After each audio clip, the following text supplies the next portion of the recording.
Imagine being confined, judged, forgotten. A cell, a locked body, but the mind, free, or at least about to be. It was in this place where no one would believe that something miraculous could happen, that he found a secret, a teaching, a path. And that path had a name, Neville Goddard. There, between bars and silence, he discovered the law of assumption, and he decided to test it. Not with expensive books, not in luxurious retreats, but with the only thing that still belonged to him, his imagination. This channel is not just about stories, it's about hidden codes, codes that are behind the reality you live in. And perhaps without realizing it, you have been trying to decipher them for years. Here each case is a key, a clue, a mirror of what you may also be experiencing. Today, what you are about to hear seems impossible, but when you understand the universal laws, the impossible becomes just as misunderstood. Have you ever felt trapped? Not by walls or chains, but by something invisible, internal, as if you were imprisoned within yourself, as if life were watching. You testing your vibration, echoing everything you believe to be true, even when you wish you believed something different. Stay with me until the end, because what you're about to discover now might surprise you. He had nothing, no freedom, no hope, no future, but within him a seed was planted, and what began as a phrase barely whispered in the darkness grew into a silent scream vibrating across the universe. Assume the feeling of the wish fulfilled, and he assumed it, he felt it, he visualized it, while the outside world called him. Guilty, defeated, he already walked like a free man. He breathed as if he were outside. He slept as if tomorrow was already new. Have you ever experienced this? The feeling that everything outside is against you, but still something inside insists on continuing to believe. His story is not just about someone who changed his life. It is about how reality responds not to what we say, but to what we do. We are vibrationally. About how the power of the mind can reprogram destiny. The law of assumption does not require proof. It requires courage to feel what is not yet seen. And that is exactly what he did. Have you ever wondered why certain cycles repeat themselves? Why, even when you try to change on the outside, everything seems to pull you back to the same point? Maybe, just like him, you are also ready to break this pattern. But first, you need to understand what really controls reality. And this video will show you that. Because while the system believed it was punishing, it was awakening.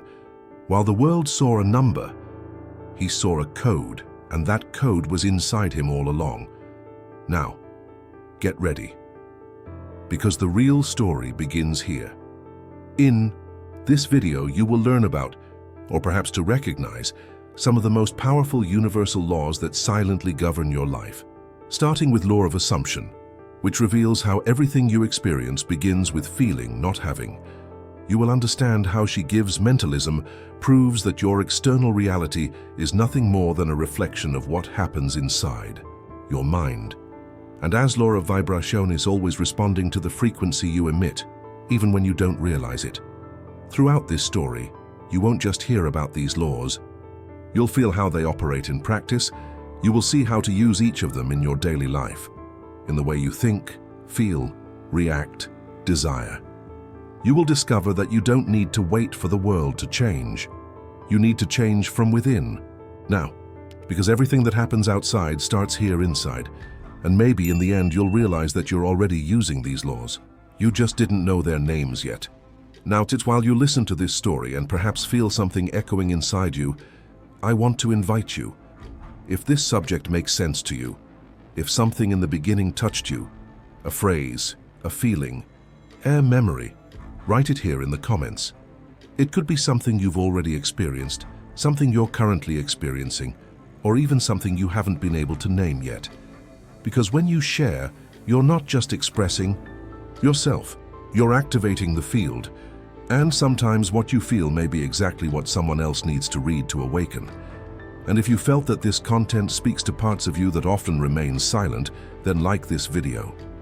Not only because it helps the channel, and it really does, but because each like is like a signal to the algorithm that this type of message needs to circulate. It needs to reach those who are also searching for meaning healing, and transformation. And if you feel like continuing this journey with me, subscribe to the channel here. Because each story we bring here carries more than information. It carries energy. And this energy expands when you are a part of it. Your presence here is not just a number, it is a vibrational field.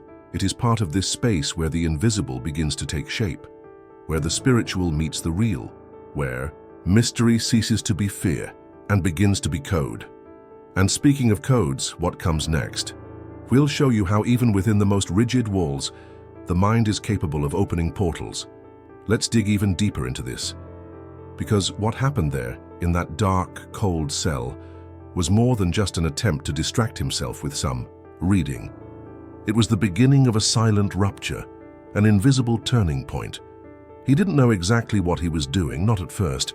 He only knew that that phrase had stirred something he couldn't name. Assume the feeling of wish fulfillment. It sounded almost like a riddle, but at the same time it felt familiar, as if somewhere deep inside him he had always known that reality wasn't as rigid as they said, that perhaps the toughest prison wasn't made of bars, but of beliefs. He started small. He imagined simple things: the smell of the outside world, the sound of a busy street, the touch of sunlight without the shadows of the bars. He visualized with his eyes closed, and sometimes even with his eyes open, defying the logic of that space. He walked from one side of the cell to the other, as if he were in a larger room, with a wooden floor and open windows. But the most impressive thing was how little by little he stopped just imagining and began to feel, really feel.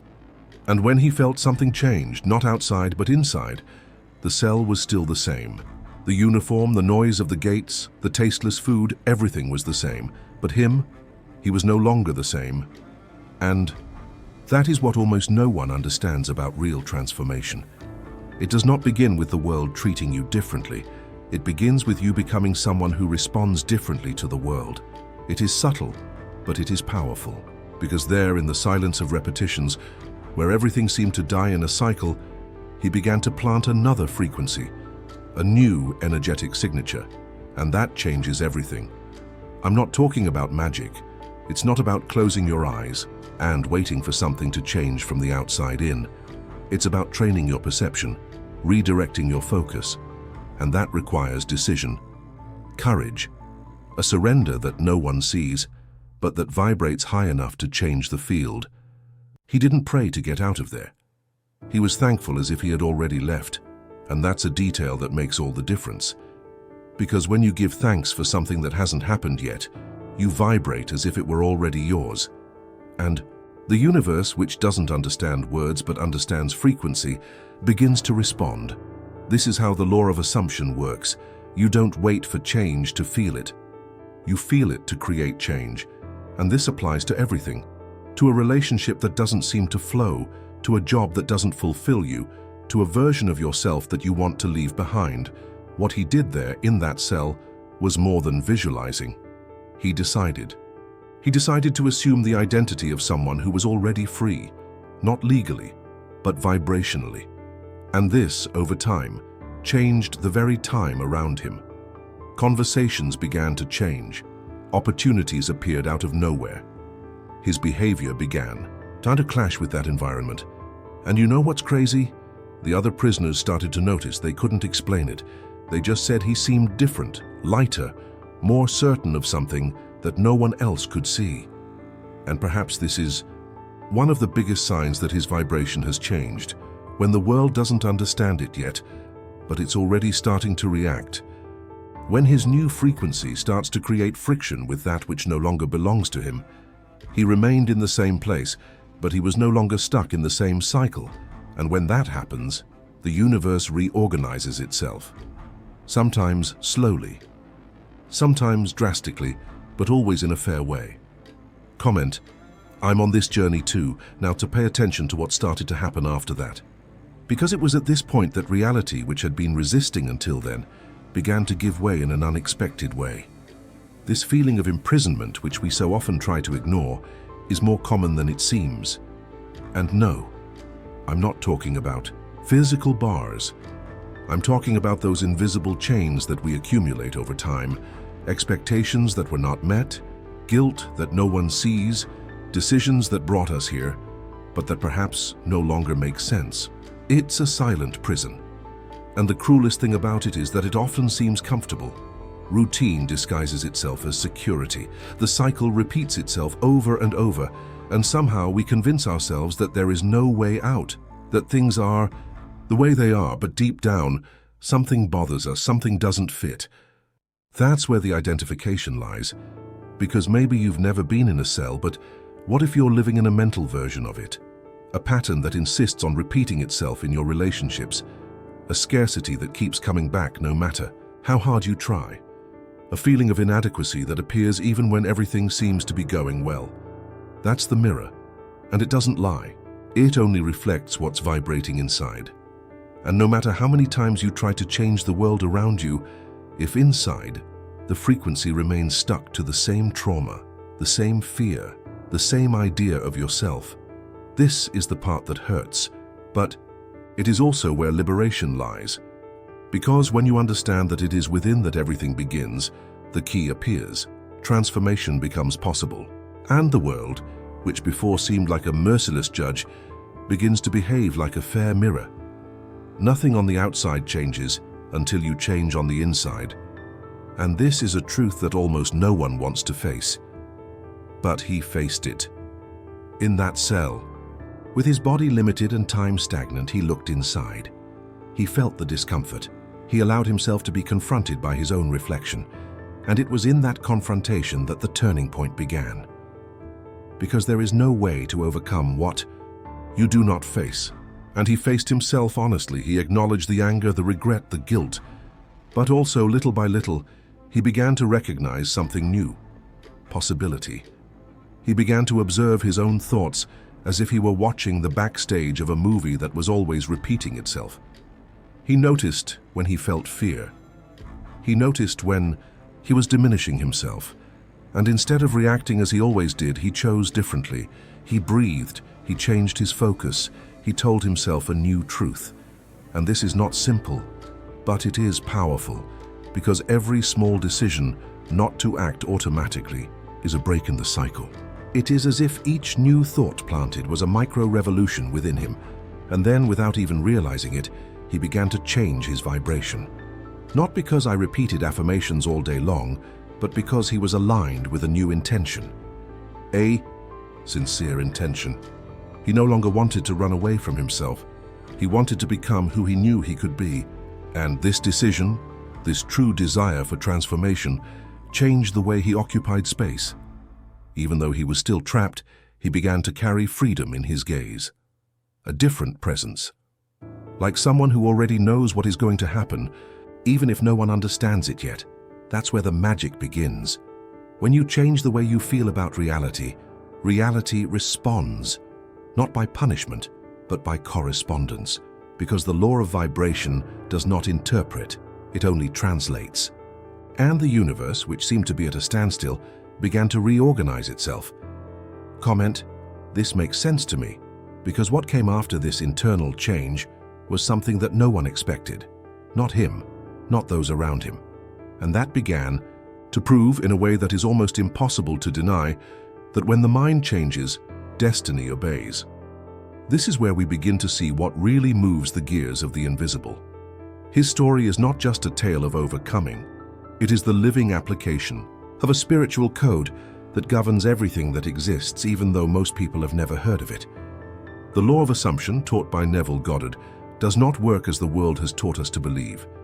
It does not need signs nor favorable external conditions. It does not respond to doubts. It responds to certainty, to a certainty that is born first within. Even when everything outside still seems the opposite, this law is a reversal of the common paradigm. While most people wait for something to change before they feel different, the law of assumption shows us that it is exactly the opposite. You don't have to wait to be cured to feel healthy. You don't need someone to love you to feel love. You don't need to have money in the bank to feel prosperity. Because feeling is the beginning. Vibration is the root. The physical world is just the echo. And that was exactly what he experienced. Condemned, limited, discredited. But inside him there was a silent decision. to assume his freedom. He did not do this as an escape from reality, but as a conscious creation of a new truth. It did not matter how many times the system reminded him of who he had been. He had already assumed who he was now. And this new vibrational identity began to consolidate itself with such intense force that reality, sooner or later, would have to reflect it. Because the mind is not just a repository of random thoughts. The mind is a mirror, a moldable field. And when you take on a new image of yourself, a new identity, reality begins to organize itself around it. Not because it is being forced to change, but because it has no choice. It simply responds. It always has. And this is where everything starts to align. Because when you understand this, you start to take vibrational responsibility for your life. It's not about guilt, it's about power. The power to transform not only the results, but the behind the scenes of what you experience. Because every emotion charged with intention has an impact. Every visualization felt with truth creates an energetic impression. And this impression is like a seed. It may not sprout right away, but it's already moving, it's already germinating. The law of assumption is, in essence, a reprogramming of the being, a recoding of identity. And when you understand this, other laws begin to reveal themselves as well. The law of mentalism, for example, shows that everything is mind. Everything we see, touch, experience, first arose as a thought, as a mental image. And the law of correspondence confirms this. As within, so without, as above, so below, as you vibrate, so you attract. He was practicing this without knowing the names of the laws, but he was living the principles. And the universe, which requires no spiritual diplomas, only resonance, began to respond. It began to create cracks. Different people crossed his path. The guard's behavior changed. Even the prison environment seemed less heavy. Not because the place had changed, but because he had changed. And everything around him was rearranging itself to reflect his new frequency. Comment there, I am what I assumed to be, and the most impressive part was yet to come.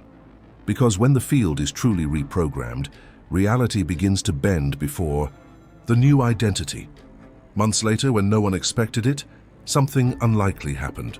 A technical detail in the process, almost imperceptible in the documents, combined with his impeccable disciplinary record and the positive testimony of other inmates, opened a loophole that accelerated his release.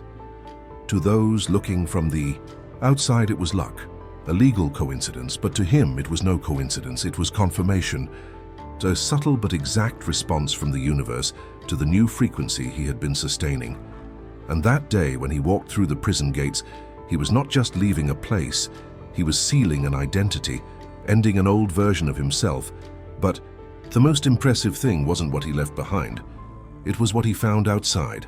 It wasn't just doors that opened. It was encounters, reconnections, paths that seemed too unlikely to plan. He found peace where there had been anxiety. He saw purpose in the little things. He discovered forgotten talents. People started showing up with offers, ideas, invitations. Not because he desperately sought them, but because he was already all of these things inside, long before the world confirmed it to him. And therein lies the most subtle, but most powerful point of this entire journey. It wasn't the world that changed. It was him. The world just adjusted. Because that's what reality does when the mind aligns with true being. The universe isn't punishing or rewarding anyone. It's just reflecting. And as he stepped into his new identity with truth, the old patterns, the repetitions, the cycles that had previously kept him trapped, began to dissolve. Not by magic, but by resonance. Prison, in the end, was never the problem. It was the setting, the backdrop, the physical reflection of an internal story he had been carrying for years. A narrative of guilt, of limitation, of a distorted self-image. And when that narrative changed, reality had to change too. Because life doesn't respond to what you say you want. It responds to what you believe you are. And what he believed he was, even before leaving his cell, was someone free. Not only from walls and rules, but from fear, from repetition, from internal lies. This is the hidden truth behind what seems impossible. Transformation doesn't happen when everything around you calms down. It happens when you decide, with courage, to be different within the same chaos, when you choose a new identity even with the old stimuli trying to pull you back. That's what he did. He didn't fool himself. He didn't wait. He took charge. And by assuming it, he rewrote his own destiny. Because yes, the prison may have been real, but what freed him was not a judge, nor a signed paper. It was the power to decide to be someone new, still within the old world. Because the key was never outside. It was always inside. And that's why that phrase keeps echoing, you don't have to wait. Change begins when you become. The question now is, who are you choosing to be while everything still seems the same? Because when identity changes, reality has no choice. It follows. And that's exactly what happened to him. The impossible was just waiting for him to stop doubting so he could start obeying. If you've come this far, it's because something inside you recognized this path. And that says a lot. Maybe this story triggered memories, maybe it raised questions, or who knows, it just reminded you of a truth that was dormant. And if that's the case, if you felt that this content did you good in some way, subscribe to the channel. We are creating a space where stories become mirrors, where the invisible begins to make sense and where awakening is collective, even if the journey is personal. Leave a comment below. I'm with you until the end. That way I'll know that you felt every part of this story with an open heart and that the connection was real. And if this video touched something in you, leave a like. It's not about numbers, it's about presence. Because when you like it, you confirm, this made sense to me, this deserves to continue existing. There is a video here on the side that complements this subject. Click and continue with me there. We still have a lot to discover together.